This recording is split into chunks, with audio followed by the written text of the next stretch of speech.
امریکی صدر Donald Trump کا پوری قوت سے ایران پر حملہ جاری رکھنے کا اعلان، کہا ایرانی قیادت کا خاتمہ کر رہے ہیں۔ ایران میں جو لیڈر بننا چاہتا ہے مارا جاتا ہے، ایران کی میزائلوں اور لانچرز کا صفایا کیا جا رہا ہے، ہم جنگی محاذ پر بہت اچھا کر رہے ہیں، صورتحال توقع سے بھی بہتر ہے، ایران پر حملہ نہ کرتے تو جلد ایران کے پاس ایٹم بم ہوتا۔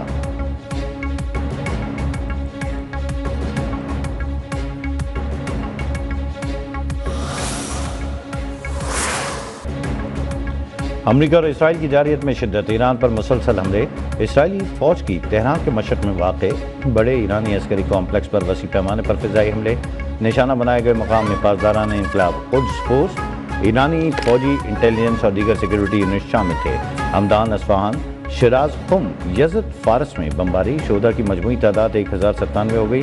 امریکہ کے ایران کے 17 بحری جہاز اور آبدوز تباہ کرنے کا دعویٰ، سینٹ کام کے مطابق سمندر میں ایرانی بحریے کی موجودگی ختم کر دی، پاسداران انقلاب کے کمانڈ اینڈ کنٹرول مراکز بھی تباہ کر دیے۔ اسرائیلی فوج کے مطابق ایران کے درجنوں میزائل لانچرز تباہ کر دیے۔ ایران میں میزائل داغنے کی بڑی صلاحیت رکھتا ہے، امریکہ نے ایرانی کارروائیوں میں ہلاک اور امریکی فوجیوں کی تصاویر جاری کر دیں۔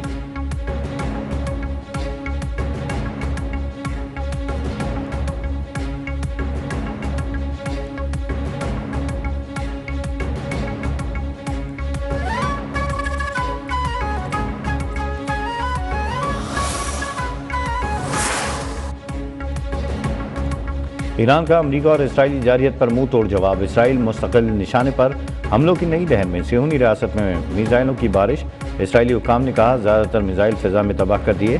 ترجمان، پاسداران انقلاب کا خلیجی ممالک میں امریکی اڈوں پر حملوں میں 160 امریکیوں کی ہلاکت کا دعویٰ، کہا ہلاک اور زخمی امریکی فوجیوں کی مجموعی تعداد 650 ہو گئی۔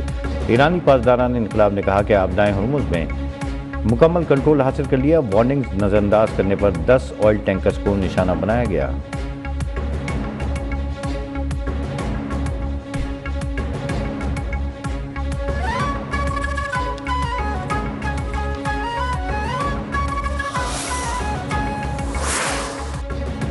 سری لنکا کے ساحل کے قریب ایرانی بحری جہاز پر امریکہ کا حملہ، سری لنکن بحریے نے ایرانی بحری جہاز سے 87 لاشیں نکال لیں۔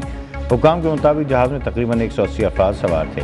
ریسکیو ٹیموں نے 32 افراد کو اسپتال منتقل کیا۔ ٹیمیں موقع پر پہنچی تو جہاز کا کوئی نشان موجود نہ تھا۔ ایرانی جنگی جہاز پر امریکی آبدوز کے حملے کی ویڈیو سامنے آ گئی، امریکی وزیر جنگ کی ایرانی جنگی جہاز کو نشانہ بنانے کی تصدیق۔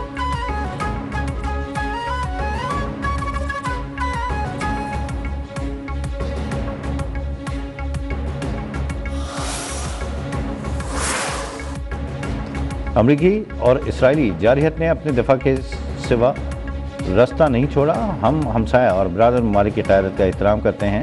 ایرانی صدر مسعود پزشکیان نے واضح کیا کہ خطے کی سلامتی و استحکام فریقین کی مشترکہ کوششوں سے یقینی بنائی جا سکتی ہے۔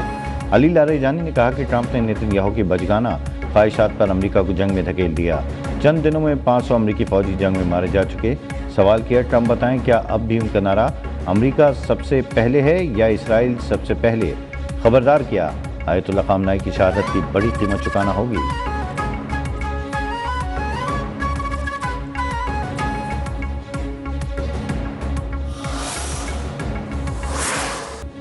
ایران اور خلیجی ممالک کے درمیان کشیدگی میں کمی، پاکستان کی اولین ترجیح قرار، قومی سیاسی قیادت کا اتحاد اور اتفاق کی ضرورت پر زور، وزیر اعظم ہاؤس میں جاری ان کیمرہ اجلاس میں صورتحال پر بریفنگ، پارلیمانی جماعتوں کے رہنما بلاول بھٹو، مولانا فضل الرحمان اور دیگر قیادت کی شرکت، وزیر اعظم نے مشرق وسطیٰ کی قیادت سے رابطوں پر اعتماد میں لیا، شرکا نے پاکستان کی جانب سے سفارتی کوششوں کو سراہا، ملک سے دہشت گردی کے خاتمے کے لیے مضبوط عزم کا اعادہ، موجودہ حالات میں ملی اتحاد، اتفاق و یگانگت کی ضرورت پر زور، دفتر خارجہ حکام کی شرکا کو بریفنگ، کہا تنازع میں کمی کے لیے ہر ممکن کوشش کی، پاکستان نے سپریم لیڈر کی شہادت اور ایران پر حملوں کی فوری مذمت کی، حکام کے افغان طالبان رجیم کے خلاف جاری آپریشن پر بھی بریفنگ، بانی پی ٹی آئی سے ملاقات نہ ہونے پر اپوزیشن کا اجلاس سے بائیکاٹ۔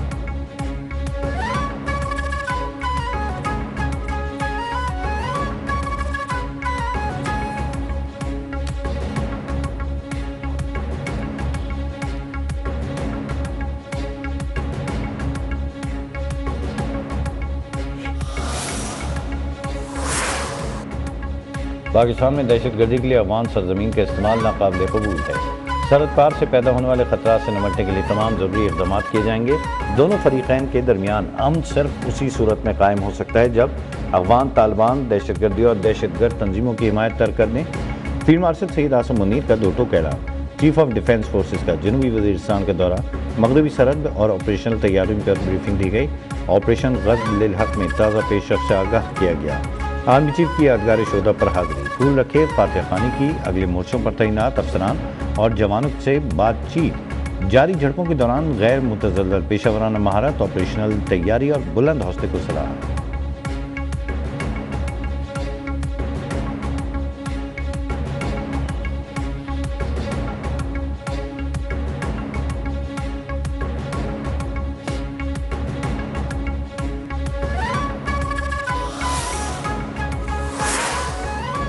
ایران کے سپریم لیڈر آیت اللہ خامنہئی کا تعزیتی اجتماع ملتوی۔ اجتماع کی تاریخ کی وجہ انتظامی مسائل اور عوامی شرکت کے مطالبات ہیں۔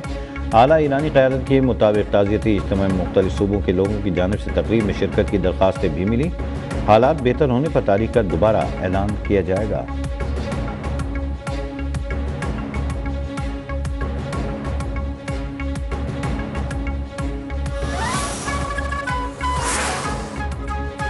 آیت اللہ خامنہئی کے بعد ان کے ہر جانشین کو نشانہ بنائیں گے۔ اسرائیلی وزیر دفاع کی دھمکی۔ سوشل میڈیا پر جاری بیان میں اسرائیل کارتس کی کہا، جو بھی لیڈر اسرائیل کی تباہی اور امریکہ کے لیے خطرہ بنے گا وہ ہمارا نشانہ ہوگا۔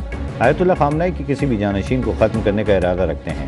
آیت اللہ خامنہئی کے جانشین کو نشانہ بنانے کے لیے فوج کو تیار رہنے کی ہدایت کر دی ہے۔ امریکی شراکت داروں کے ساتھ مل کر ایرانی حکومت کے خلاف آپریشن جاری رکھیں گے۔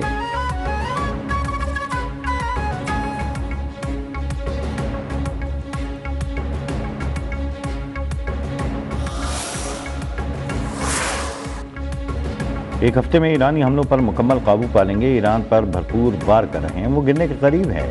امریکی وزیر دفاع پیٹ ہگس نے کہا کہ ایران نے صدر ٹرمپ کو قتل کرانے کی کوشش کی۔ بحیرہ ہند میں امریکی جہاز نے ایرانی جنگی جہاز کو ڈبو دیا۔ ایرانی بحریہ کے جنگی جہاز کو امریکی آبدوز نے نشانہ بنایا۔ ہم خطے میں مزید فوج بھیج رہے ہیں۔ ایران کی جانب سے میزائل اور ڈرون حملوں میں کمی آئی۔ نقصانات کا جائزہ لینے کے لیے مزید وقت لگے گا۔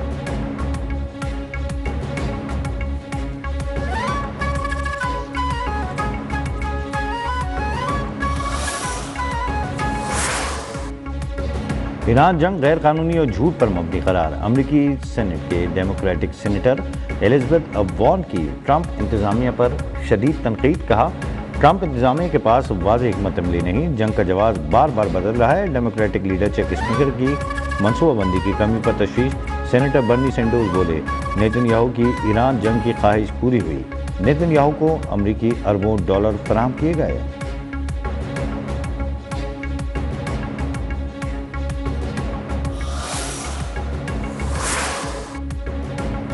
وزیر اعظم شہباز شریف اور لبنان کے وزیر اعظم نواف سلام کے درمیان رابطہ۔ وزیر اعظم کی لبنان کے خلاف اسرائیلی جارحیت کی مذمت، حملوں سے قیمتی جانوں کی ضیاع پر گہرے دکھ کا اظہار، لبنانی عوام کے ساتھ پاکستان کی یکجہتی کا اعادہ۔ وزیر اعظم کی لبنان کی خود مختاری، علاقائی سالمیت کے لیے پاکستان کی مکمل حمایت کی یقین دہانی، امن کی کوششوں میں تعمیری کردار ادا کرنے کی پیشکش۔